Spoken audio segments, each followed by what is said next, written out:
Olá pessoal, tudo bom com vocês? Eu sou o Dilean e eu faço parte do Ministério Integre, que é o Ministério de Jovens aqui da IBNU. E se você então caiu de paraquedas aqui nesse vídeo, eu quero convidar você a conhecer o Ministério Integre, que é o nosso Ministério de Jovens, a procurar a gente pela nossa conexão, tem o telefone aqui na descrição do vídeo, você pode entrar em contato, pode fazer parte desse ministério. E se você não sabe ainda, nós estamos estudando este livro aqui, que é o livro Deuses Falsos, do Timothy Keller. E nós já estamos na segunda parte do capítulo 6. Portanto, se você está chegando agora, o que eu recomendo? Dá um pause nesse vídeo agora e vai assistir os outros vídeos. Vai assistir desde a introdução. Tem bastante material para você conhecer sobre esse livro e também conhecer um pouquinho mais sobre esse assunto tão bacana que nós estamos estudando juntos. E fora esse livro que nós estamos estudando, nós já temos uma série completa sobre o livro de Gálatas e o livro de Juízes, tá?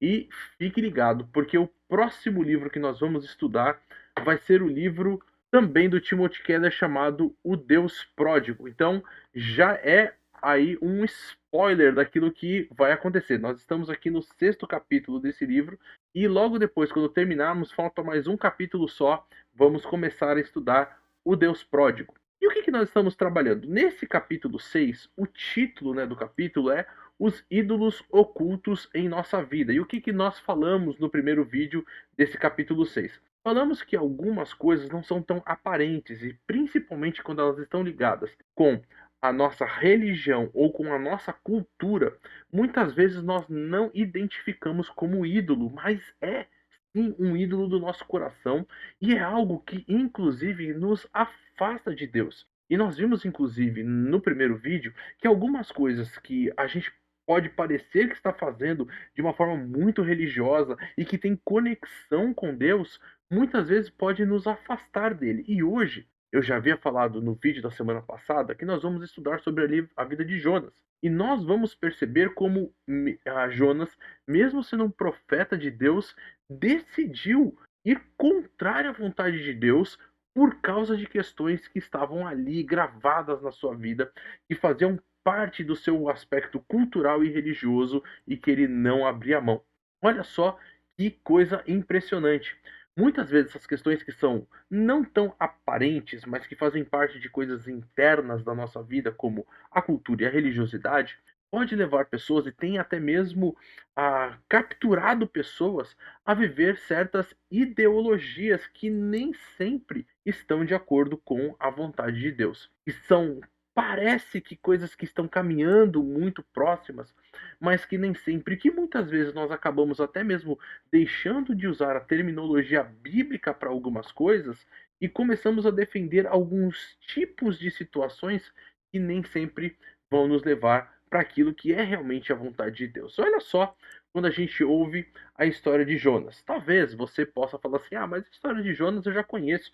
Eu ouvia dessa história lá na classe dos Cordeirinhos de Jesus, quando eu fazia parte da escola dominical lá da igreja, e eu conheço porque afinal é aquela história que as crianças aprendem sobre aquele cara que foi engolido por um grande peixe, né? Mas a gente tem algumas coisas muito bacanas para a gente pensar um pouquinho sobre essa história. Uma delas é exatamente isso. Será que questões de valores ou culturais ou religiosos podem nos levar de forma consciente para longe de Deus?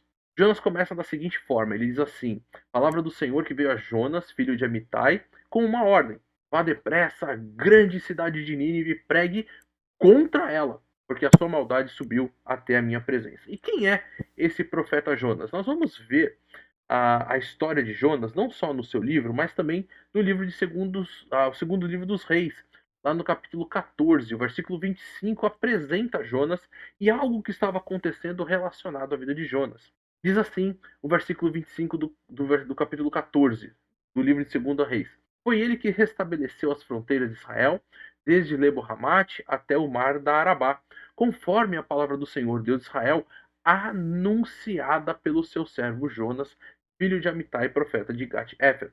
E o que está acontecendo aqui é que Jonas é o profeta que vai estabelecer ou vai pronunciar ao rei E ele deve ampliar as fronteiras do reino de Israel, ou seja, conquistar povos vizinhos, aumentar o tamanho territorial da nação. E isso é muito interessante porque vemos então um profeta Jonas que era um profeta bastante nacionalista, um profeta que tinha ali um grande amor pelo seu país e queria ver inclusive o seu país como um grande império. E ele é enviado para ser o pregador contra a cidade de Nínive. Que cidade de Nínive é essa? Nós sabemos.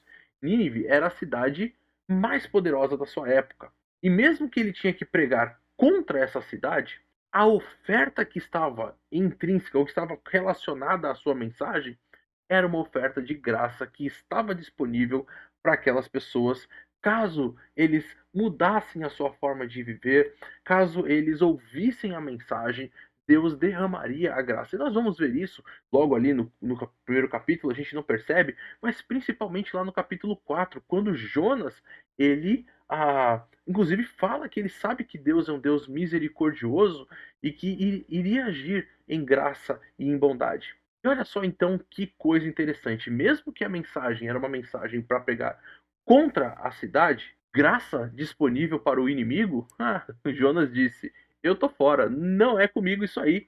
E aí então nós vamos conhecer esse Jonas totalmente desobediente. Por quê? Ele pega e foge para Tarsis, que era o lado totalmente oposto da sua missão. E o texto bíblico ainda vai dizer: Jonas fugiu da presença do Senhor. E o Timothy Keller, ele discute dentro do capítulo dois possíveis motivos que podem ter levado Jonas a isso. O primeiro é medo. E o medo pode ser tanto de fracasso, como também um medo da morte. Medo do fracasso em que sentido?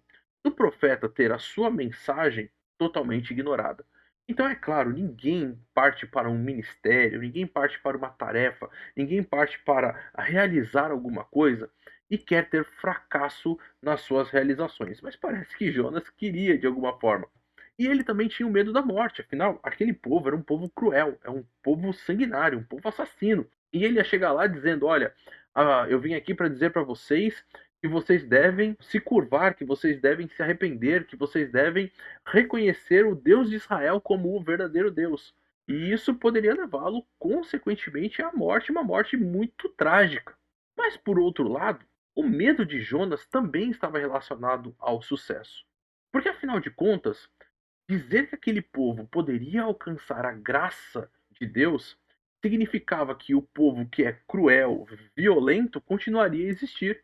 E é interessante que naquela época os povos, inclusive, pagavam tributo para a cidade de Nínive, para o Império Assírio, para não serem exterminados. E agora Jonas tinha a oportunidade de não pregar a mensagem para que Deus derramasse o seu furor, a sua ira contra aquela nação violenta e exterminasse ela do mapa. E era exatamente isso que Jonas queria, porque isso inclusive preservaria a nação de Israel.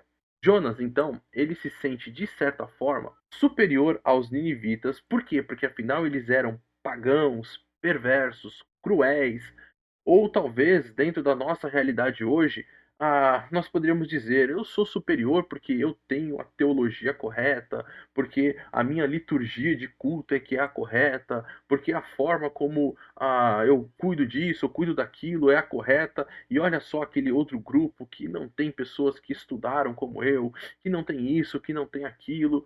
Quantas vezes a gente pode ter esse mesmo tipo de pensamento? Considerar o outro como um povo inferior, um povo que não merece receber a graça de Deus, que não merece receber o favor de Deus, que não merece receber o amor de Deus, porque eu me acho superior. E olha que interessante que nós vamos perceber que isso não está relacionado somente a Jonas ou ao Antigo Testamento. Quando nós chegamos no Novo Testamento, duas passagens são muito significativas. A primeira é Atos capítulo 10. Por quê? Porque em Atos capítulo 10, nós conhecemos um personagem muito interessante chamado Cornélio. E preste atenção, qual é a grande pergunta? Será que aqueles que não são judeus podem fazer parte também desse povo que é o povo de Deus?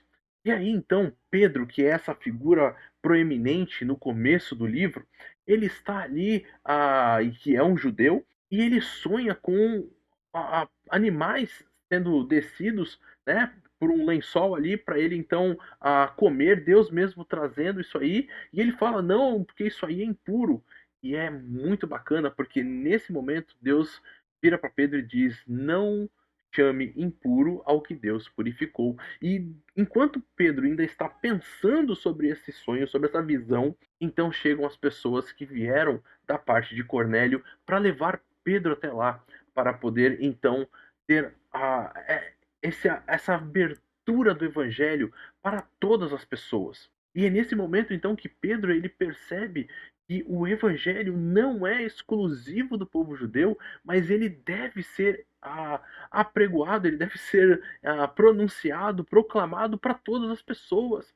Não há exclusividade, nós precisamos olhar para os outros não como esse olhar de ele é pecador, ele é um miserável, mas no Evangelho todos nós somos pecadores, todos nós carecemos da graça de Deus. É isso que Paulo vai nos dizer lá no livro de Romanos. Agora, será que com isso tudo já foi resolvido, tal, agora tudo sussa? Pedro aprendeu toda a lição? Nós vamos ver que lá em Gálatas, no capítulo 2, ele precisa ser repreendido por Paulo. E é interessante que Paulo, ele vai dizer assim, ele vai chamar a atenção de Pedro porque ele não estava andando de acordo com a verdade do evangelho. Olha que forte isso. Ele não começa a falar assim, porque você está agindo não segundo a ideologia tal, você não está usando as terminologias X e Y. Ele está falando, você não está vivendo de acordo com o evangelho. Por quê? Porque discriminação é negação do princípio básico do evangelho de que nós somos salvos pela graça. E essa graça está disponível para todas as pessoas.